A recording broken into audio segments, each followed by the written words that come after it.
අපි ඔයාලා වගේ මේ පස්සේ දොරෙන් දුවන අය නෙවෙයි. මෙයාලා දන්නවා. ඔයාලා දන්නවනේ අපි ගැන. ඒ හින්දා අපි ඔයාලා වගේ පස්සේ දොරෙන් දුවන අය නෙමෙයි කියලාත් කිව්වා. ඒ කියන්නේ දැන් මීට අවුරුදු දෙකකට කලින් මතක් කරලා බලන්නකෝ. කවුද මේ කියන්නේ නාමල් රාජපක්ෂ. පස්සේ දොරෙන් නෙවෙයි සාපෙත්තුමනි මේ මං හිතන්නේ දොරවල් හොයාගන්නත් බැරි වුණා. ගිහිල්ලා මේ මිනිස්සු මේ රටේ මිනිස්සු මේ රට කරු අපරාධය වෙනුවෙන් ඉන්න තැන් වට කරද්දි අන්තිමට ගියේ කොහෙන්ද කියලා දන්නේ අන්තිමට හිටපු තැන අපි දැක්කර ත්‍රිකුණාමලේ කෙලවරේ දූපතක හැංගිලා හිටියේ අන්තිමට.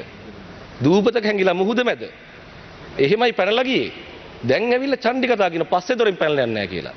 තව කියනවා මේ ඔයාලා දන්නවනේ අපේ ගැන කියලා පොඩි තර්ජනයකුත් කරා. ඔයාලා දන්නවනේ අපේ හැටි වගේ එකක් කිව්වා. අපි දන්නවා.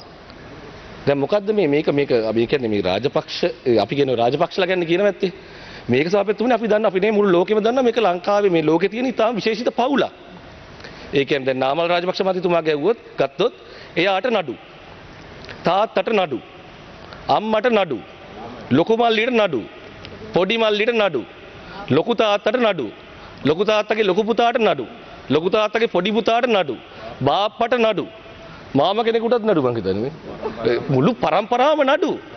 මේක මේ ලෝක ඉස්කෝලවල උගන්වන්න ඕන මේ පවුල ගැන. ඒ කියන්නේ කවදාවත් තමන්ගේ පවුල මේ තත්ත්වයට පත් කරගන්න එපා පුතේ දුවේ කියලා. එහෙම පවුලක් ආච්චිටත් නඩු. ආච්චිටත් නඩු. දන්නවනේ අපි කෙනෙක් කියලා අපෙන් අහන්නේ දන්නවා අපි නේ මුළු ලෝකෙම දන්නවා.